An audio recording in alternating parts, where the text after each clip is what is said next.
You let the men in, and the three of you awkwardly stand there. So, Mr. Stark, Mr. Rogers, what can I do for you? You're getting nervous. Why did you just let two strange men in your house? You can call me Tony. He winks at you. Have you ever heard of S.H.I.E.L.D.? You shake your head. Mr. Rogers speaks. S.H.I.E.L.D. is an organization built to protect people, and we could really use your help. You swallow hard. You almost forgot about your abilities. You start remembering all the people who have tried to take advantage of you. He continues. With powers like yours, you cut him off, suddenly very done with this conversation and really starting to get nervous. I'm not interested in being kidnapped or imprisoned again, thanks. You start to back away, your heart speeding up. Steve Rogers takes your hand in both of his and drops down to one knee. I promise you, miss, your name. We mean you no harm. He seems sincere, but you've been through too much to trust him. Your eyes dart around your surroundings. Where did I put my gun? It's been so long. You thought you had escaped from people trying to manipulate you for their own game. You back up a few steps more, and your breathing is speeding up. Two men versus you, and you have nothing to defend yourself. Your chest starts to hurt really bad, and suddenly you're gasping for air. Your vision is blurry, and you can hear your heart pounding in your ears. Your knees weaken, and suddenly you're on the floor, choking and gasping for breath. Your name. Your name. It's okay. The calm voice of Tony Stark. Your name. You're having a panic attack. I need you to breathe. You try, but images you don't understand are flashing through your head, making focusing on anything else nearly impossible.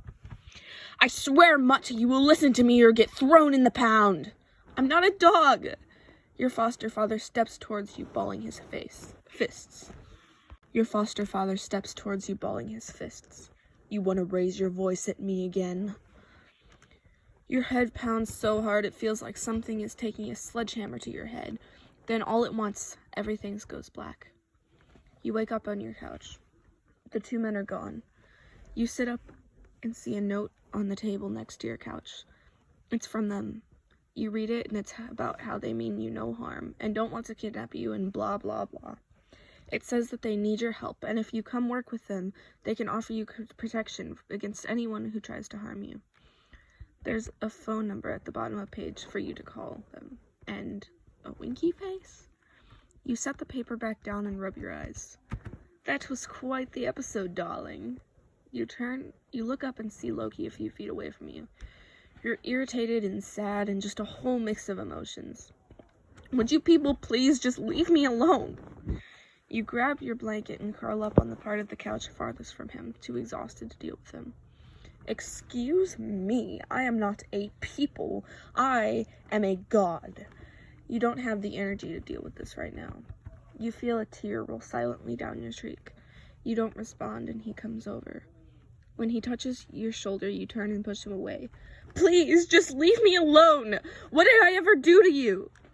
Tears are streaming down your face now, and his face softens. Oh, my love. His attitude totally changes. Now he seems genuine, not cocky and egotistical.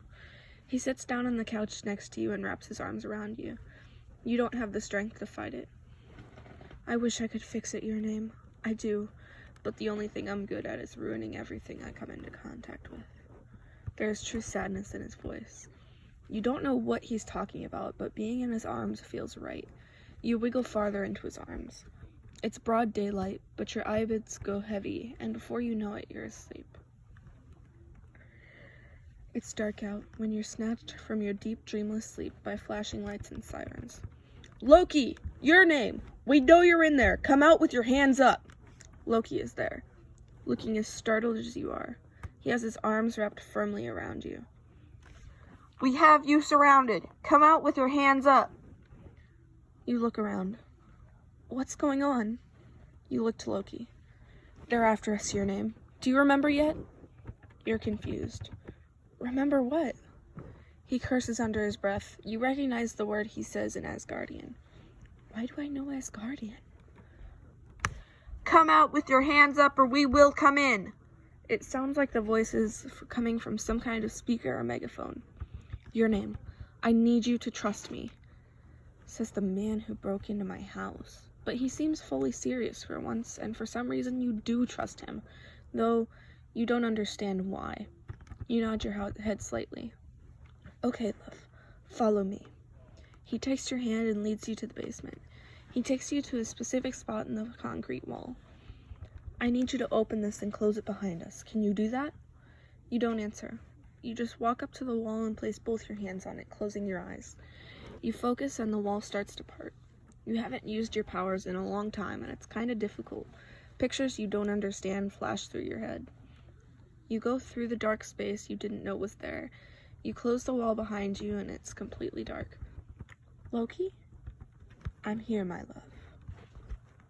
A greenish glow surrounds you both, but you're not quite sure where it's coming from. You can see him now, and he takes both your hands in his and looks you right in the eyes. Please remember me.